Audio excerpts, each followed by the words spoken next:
ദൈവനാമത്തിന് മഹത്വം ഉണ്ടായിരിക്കട്ടെ. പരിത്രാണ പ്രഭാഷണത്തിലേക്ക് സ്വാഗതം. പ്രാർത്ഥിക്കാം.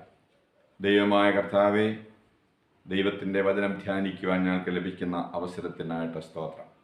ഉദ്ധിതനായ ക്രിസ്തുവിനോടുകൂടെ ഞങ്ങളുടെ ജീവിതയാത്ര തുടരുവാൻ ഞങ്ങളെ സഹായിക്കണമേ. ഇന്നത്തെ ഞങ്ങളുടെ ചിന്തയും ധ്യാനവും ഒക്കെയും എൻ്റെ ജീവിതത്തിൻ്റെ പുതുക്കത്തിന് മുഖാന്തരമാകണമേ. യേശുവിൻ്റെ നാമത്തിൽ അപേക്ഷിക്കുന്നു, കൃപയോടെ കേൾക്കണമേ. ആമേൻ. പരിത്രാണ പ്രഭാഷണത്തിൽ ഇന്നത്തെ നമ്മുടെ ചിന്താവിഷയം ഉദ്ധിതനായ യേശുവിനോടൊപ്പമുള്ള യാത്ര എന്നതാണ്. അതിനാധാരമായി വിശുദ്ധ ഏവങ്കേലിയോൻ, വിശുദ്ധ ലൂക്കോസിൻ്റെ സുവിശേഷം 24-ാം അധ്യായം 13 മുതലുള്ള വാക്യങ്ങളാണ് നാം ആസ്പദമാക്കുന്നത്. കർത്താവായ യേശുക്രിസ്തുവിൻ്റെ ഉയർത്തെഴുന്നേൽപ്പിന് ശേഷം നടക്കുന്ന ഒരു പ്രധാന സംഭവമാണ് ഈ ഭാഗത്ത് രേഖപ്പെടുത്തിയിരിക്കുന്നത്. 2 ശിഷ്യന്മാർ, അപ്പോസ്തലന്മാരുടെ ഗണത്തിൽപ്പെട്ടവരല്ല, ക്ലെയോപ്പാവും വേറൊരാളും കൂടെ എമ്മൗസിലേക്ക് പോകുന്ന സംഭവമാണ് ഇവിടുത്തെ പ്രതിപാദ്യം. എമ്മൗസ് എന്നത് യെരുശലേമിന് പടിഞ്ഞാറ് ഭാഗത്തുള്ള ഒരു ചെറിയ പട്ടണമാണ്. അസ്തമയ സൂര്യനെ ലാക്കാക്കിക്കൊണ്ടാണ് ആ ശിഷ്യന്മാരുടെ യാത്ര. നമ്മുടെ ജീവിതയാത്ര എപ്പോഴും ഉദയസൂര്യനെ ലക്ഷ്യമാക്കിയായിരിക്കണം. ഇസ്രായേൽ മക്കൾ മരുഭൂമിയിലൂടെ യാത്ര ചെയ്തതിനെ കുറിച്ച് സംഖ്യാപുസ്തകത്തിൽ നമ്മൾ വായിക്കുന്നുണ്ട്. അവർ ഉദയസൂര്യനെ ലക്ഷ്യമാക്കി യാത്ര തുടർന്നു എന്ന്. കന്യാകുമാരി സന്ദർശിക്കുവാൻ എത്തിയതായ ഒരു സഞ്ചാരി കന്യാകുമാരിയിൽ നിന്നുകൊണ്ട് അങ്ങ് കടലിലേക്ക് നോക്കി പറഞ്ഞു, ഇവിടെ ഇതാ ലോകം അവസാനിക്കുന്നു. അപ്പോൾ സരസനായ മറ്റൊരു യാത്രക്കാരൻ, ഒരു സഞ്ചാരി, അത് കേട്ടിട്ട് പറഞ്ഞു, താങ്കളൊന്ന് തിരിഞ്ഞ് നിൽക്കൂ. അദ്ദേഹം തിരിഞ്ഞു നിന്നപ്പോൾ ഇവിടെ ഇതാ ലോകം ആരംഭിക്കുന്നു എന്ന് പറയുന്നതിന് ഇടയായിത്തീർന്നു. കർത്താവായ യേശുക്രിസ്തു ഉയർത്തെഴുന്നേറ്റു എന്ന സംഭവം അവിടെയെല്ലാം വ്യാപിച്ചു കഴിഞ്ഞു. പക്ഷേ യേശുവിനെ കാണുന്നില്ല എന്ന് കല്ലറ സന്ദർശിച്ച സ്ത്രീകളുടെ വർത്തമാനം ഇതെല്ലാം കൂടെ കേട്ട് ഭയചകിതരായി ഈ 2 പേർ എമ്മൗസിലേക്ക് പോവുകയാണ്. അവർ ഭയന്ന് വിറങ്ങലിച്ചിരുന്നു. അവരുടെ കൂടെ നടന്ന യേശുവിനെ അവർക്ക് തിരിച്ചറിയാതവണ്ണം അവർ ഭയചകിതരായിരുന്നു. അതിൻ്റെ പ്രധാനപ്പെട്ട കാരണം ഒരു അസ്തമയന സൂര്യനെ ലക്ഷ്യമാക്കി നടന്നവർ ആണെന്നാണ്. അതുകൊണ്ട് അവർക്ക് നിഴൽ മൂലം പല കാര്യങ്ങളും കാണാനായിട്ട് സാധിച്ചില്ല. ജീവിതത്തിൽ നിരാശയും ഭയവും ഉണ്ടാകുമ്പോൾ നമ്മളിങ്ങനെ ഒളിച്ചോടുവാൻ ശ്രമിക്കുന്നവരാണ്. എല്ലാം നഷ്ടപ്പെട്ടു, ഇനി ആശയ്ക്ക് വകയില്ല എന്ന് നമ്മോട് തന്നെ പറഞ്ഞ് നാം തന്നെ നിരാശയുടെ പടുകുഴിയിലേക്ക് വീണു പോകുവാനായിട്ട് സാധ്യതയുണ്ട്. അങ്ങനെയാണ് ഇവിടെ സംഭവിച്ചത്. യേശു അവരോട് ചേർന്ന് നടന്നു എന്നാണ് നാം വായിക്കുന്നത്. നിരാശരായി, ഭയചകിതരായി, ദുഃഖം നിറഞ്ഞവരായി, യെരുശലേമിൽ നിന്ന് എത്രയും ദൂരേക്ക് പോകണമെന്നുള്ള ആഗ്രഹത്തോടു കൂടി പോയ ശിഷ്യരോട് യേശു ചേർന്ന് നടന്നു. നമ്മുടെ ജീവിതയാത്രയിൽ പ്രതിസന്ധികളുടെയും പ്രയാസങ്ങളുടെയും മധ്യത്തിൽ നമ്മുടെ കൂടെ ഇരിക്കുന്നവനായ കർത്താവ് എന്നത് ഈ ഭാഗത്തെ ഒരു പ്രധാന സന്ദേശമാണ്. സഞ്ചരിക്കുന്ന ദൈവം, നമ്മോടൊപ്പം സഞ്ചരിക്കുന്ന ദൈവം. ഓരോരോ കാര്യത്തിന് ഓരോ സ്ഥലങ്ങൾ സന്ദർശിക്കുകയോ പ്രത്യേക കാര്യം നേടുന്നതിന് വേണ്ടി പ്രത്യേക തീർത്ഥാടന കേന്ദ്രങ്ങൾ സന്ദർശിക്കുകയോ ചെയ്യേണ്ട കാര്യമില്ല. നമ്മുടെ ജീവിതയാത്രയിൽ എപ്പോഴും നമ്മുടെ കൂടെ ഇരിക്കുന്നവനാണ് ഉദ്ധിതനായ ക്രിസ്തു എന്നത് പ്രത്യേകം നാം ശ്രദ്ധിക്കേണ്ടതായ കാര്യമാണ്. കർത്താവ് അവരോട് സംസാരിച്ചുകൊണ്ടിരുന്നപ്പോൾ അവരുടെ ഉള്ളം കത്തി എന്നവർ പറയുന്നുണ്ട്. യേശുവിനെക്കുറിച്ച് അവരറിയാം. യേശുവിൻ്റെ ജനനവും യേശുവിൻ്റെ മരണവും യേശുവിൻ്റെ ഉയർത്തെഴുന്നേൽപ്പും അവർ കണ്ടതാണ്. എന്നിട്ട് പോലും അവർക്ക് അങ്ങോട്ട് മനസ്സിലാക്കുവാനായിട്ട് സാധിക്കുന്നില്ല. യേശു അവരോട് കൂടെ നടന്നു.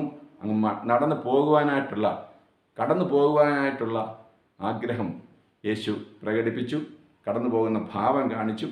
ഇത് നാം പ്രത്യേകം ശ്രദ്ധിക്കേണ്ടതാണ്. കർത്താവ് ഇടിച്ചു കയറുവാനായിട്ട് ആഗ്രഹിക്കുന്നില്ല. അവർ യേശുവിനെ ക്ഷണിക്കുന്നതിന് വേണ്ടി യേശു അവർക്ക് അവസരം കൊടുക്കുകയാണ്.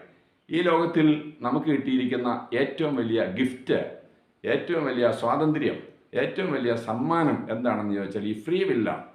തിരഞ്ഞെടുക്കുവാനായിട്ടുള്ള അവകാശമാണ് ദൈവം നമുക്ക് നൽകിയിരിക്കുന്നത്. ഇടിച്ചു കയറി നമ്മെ കീഴ്പ്പെടുത്തുവാൻ ദൈവം ആഗ്രഹിക്കുന്നില്ല. അവർ അവനെ ക്ഷണിച്ചപ്പോൾ യേശു ഭവനത്തിലേക്ക് പ്രവേശിക്കുകയും യേശു അവിടുത്തെ ആതിഥേയനാവുകയുമാണ്. നമ്മൾ പലപ്പോഴും യേശുവിനെ പള്ളിയിൽ പ്രതീക്ഷിക്കുന്നവരാണ്. വിശുദ്ധ മേശയിൽ യേശുവിനെ പ്രതീക്ഷിക്കുന്നവരാണ്. യേശുവിൻ്റെ ആലയമാണ്, ദൈവത്തിൻ്റെ ആലയമാണ് പള്ളി എന്നുള്ള ധാരണയിൽ നമ്മൾ വളരെ ബഹുമാനത്തോടുകൂടി ദേവാലയത്തിൽ പ്രവർത്തിക്കുന്നവരാണ്. എന്നാൽ പ്രിയപ്പെട്ടവരെ, ദേവാലയത്തിൽ നമ്മെ സ്വീകരിക്കുന്നവനായ യേശു നമ്മുടെ ഭവനത്തിലും നമ്മെ സ്വീകരിക്കുന്നവനാണ്. നമ്മുടെ ക്ഷണം അവൻ ആഗ്രഹിക്കുന്നവനാണ് എന്നാണ് ഈ ഭാഗത്ത് നാം കാണുന്നത്. അപ്പം മുറിച്ചപ്പോൾ അവരുടെ കണ്ണ് തുറന്നു. ഇതൊരു കമ്മ്യൂണിയൻ ടേബിളല്ല, ഇത് വിശുദ്ധ കുർബാനയുടെ അനുഭവമല്ല, ഇതൊരു കോമൺ ടേബിളാണ്. സാധാരണ ഭക്ഷണമേശ പോലും നമുക്കൊരു കൂദാശയാക്കി മാറ്റുവാനായിട്ട് സാധിക്കും എന്നാണ് ഈ സംഭവം നമ്മളെ വിളിച്ചറിയിക്കുന്നത്. ഉടനെ തന്നെ യേശു ആണെന്ന് തിരിച്ചറിഞ്ഞപ്പോൾ പിന്നെ അവർക്ക് അവിടെ ഇരിക്കാൻ തോന്നിയില്ല. 7 മൈൽ ദൂരെയുള്ള യെരുശലേമിലേക്ക് അവരപ്പോൾ തന്നെ യാത്ര തിരിക്കുകയാണ്. ഇതാണ് സുവിശേഷം. യേശുവിനെ വെളിപ്പെട്ട യേശുവിനെ, ഞാൻ മനസ്സിലാക്കിയ യേശുവിനെ, എനിക്ക് വെളിവായ യേശുവിനെ, ഞാൻ അറിഞ്ഞ യേശുവിനെ മറ്റുള്ളവരുടെ സാക്ഷിക്കുന്നതിനുള്ള ഒരു തിടുക്കമാണ് സുവിശേഷ വേലയുടെ ധർമ്മം. അതായിരിക്കണം നമ്മുടെ ഓരോരുത്തരുടെയും ആഗ്രഹം. ഇതെൻ്റെ സ്വകാര്യ സ്വത്തല്ല. യേശുവിനെ, ഉയർത്തെഴുന്നേറ്റവനായ യേശുവിനെ ഞാൻ മറ്റുള്ളവർക്ക് പറഞ്ഞു കൊടുക്കേണ്ടതാണ്. അവിടെ എത്തിയപ്പോൾ, യെരുശലേമിൽ എത്തിയപ്പോൾ അവർ കണ്ട കാഴ്ച, അവർ മാത്രമല്ല ഇതേ അനുഭവമുള്ള ശിഷ്യന്മാരോട് ഒരുമിച്ച് കൂടി സംസാരിക്കുകയാണ്. ഇതാണ് സഭ എന്ന് പറയുന്നത്. അനുഭവമാണ് സഭയുടെ പ്രത്യേകത. യേശുവിനെ അനുഭവിച്ചറിഞ്ഞ ഒരു സമൂഹത്തെയാണ് നമ്മൾ അവിടെ കാണുന്നത്. ഈ ഒരു അനുഭവമാണ് ഉത്ഥിതനായ ക്രിസ്തുവിനോടുള്ള യാത്ര. ഇത് എമ്മൗസിലേക്കുള്ള വഴി എന്ന് പറയുന്നത്, വഴിയെന്ന് പറയുന്നത് എപ്പോഴും നമുക്ക് ഒരു ആശങ്കയുളവാക്കുന്നതാണ്. എന്താണ് ഞാൻ തിരഞ്ഞെടുക്കേണ്ടത്? കവലകളാണ് വഴി. എതിലെയാണ് ഞാൻ പോകേണ്ടത്? എന്താണ് ഞാൻ തിരഞ്ഞെടുക്കേണ്ടത്? എന്താണ് ഞാൻ തീരുമാനിക്കേണ്ടതെന്നുള്ള ഒരു ആശങ്ക നമ്മുടെ ജീവിതത്തിൽ ഉണ്ടാകുമ്പോൾ ഉത്ഥിതനായ ക്രിസ്തു നമുക്ക് മാർഗദീപം തെളിയിക്കും എന്നീ സംഭവം നമ്മളെ വിളിച്ചറിയിക്കുന്നുണ്ട്. പ്രസിദ്ധമായ ഒരു പുസ്തകമാണ് ശ്രീ C.T. വേണുഗോപാലിൻ്റെ എൻ്റെ ക്രിസ്തു സാക്ഷ്യം എന്നുള്ളത്. ഒരു ദൈവവിശ്വാസി അല്ലാതിരുന്ന C.T. വേണുഗോപാൽ അദ്ദേഹത്തിൻ്റെ മൂത്ത സഹോദരൻ്റെ നിർബന്ധത്താൽ പ്രമുഖ മിഷണറിയാണ് സ്റ്റാൻലി ജോൺസിൻ്റെ ഒരു പ്രഭാഷണം കേൾക്കുന്നതിനിടയാവുകയും ആ പ്രഭാഷണത്തിൽ വെച്ച് തൻ്റെ ജീവിതം യേശുവിന് വേണ്ടി സമർപ്പിക്കുകയും ചെയ്തു എന്നാണ് ആ പുസ്തകത്തിൽ വായിക്കുന്നത്.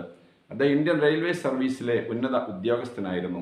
ഇന്ത്യയും പാകിസ്ഥാനും കൂടെ ഉണ്ടായിരുന്ന ആ പ്രശ്ന സമയത്ത്, വിഭജന സമയത്ത് ഒരു കീറാമുട്ടിയായി ശേഷിച്ചിരുന്ന വിഷയമായിരുന്നു റെയിൽവേ വിഭജിക്കുക എന്നുള്ളത്.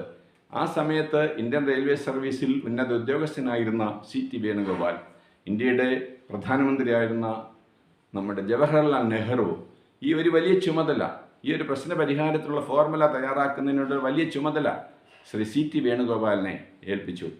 അദ്ദേഹം പറയുകയാണ്, നാളെ കൂടുന്നതായുള്ള മീറ്റിങ്ങിൽ അദ്ദേഹത്തിന് അത് അവതരിപ്പിക്കണം, ഒരു ഫോർമുല അവതരിപ്പിക്കണം, 2 കൂട്ടർക്കും സമ്മതമുള്ളതായ ഒരു പ്രശ്ന പരിഹാരം നിർദ്ദേശിക്കണം. അദ്ദേഹം പറയുന്നു, ആ രാത്രി മുഴുവൻ അദ്ദേഹം കണ്ണുനീരോടുകൂടി മുട്ടിന്മേൽ നിന്ന് പ്രാർത്ഥിക്കുകയായിരുന്നു.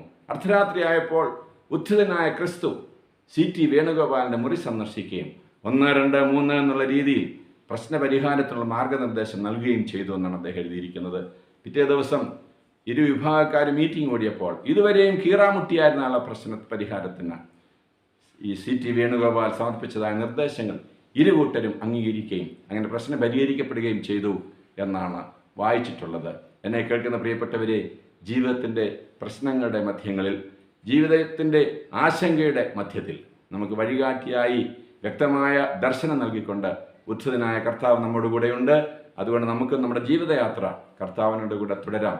ദൈവം തൻ്റെ പരിശുദ്ധാത്മാവ് മൂലം നമ്മെ സഹായിക്കട്ടെ.